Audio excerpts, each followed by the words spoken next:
Nak guna bahasa Melayu. Kalau awak kata, okey, saya tak ada kawan Melayu, saya tak ada kawan sekerja Melayu, macam mana saya nak guna bahasa Melayu?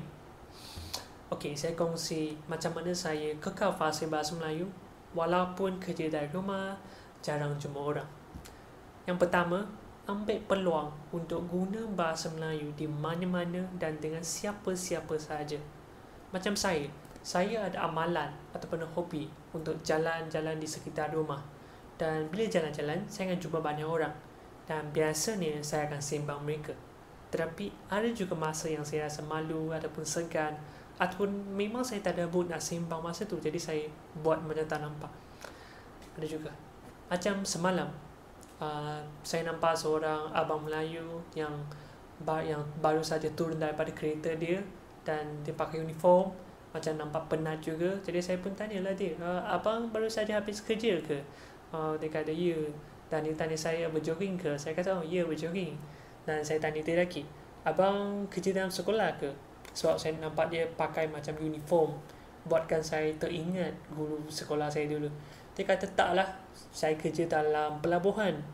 Masa tu saya dah tengah fikir, saya nak tanya abang tu kerja pelabuhan macam mana tak, tapi dia dah tengah buka kunci rumah dia lah. Dan dia kat hadapan rumah dia saja, tengah buka pintu. Jadi saya rasa mungkin saya tak patut tanya lebih lagi. Dan tapi dia tanya saya lah, kenapa rasa dia kerja kat sekolah. Saya kata, sebab uniform. Jadi kita dia dan saya pun okay, bye bye. Perbualan tu dah tamat, pendek.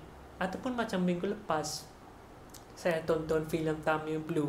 Saya pun sembang dengan akak India. Dia pun kira jiran lah.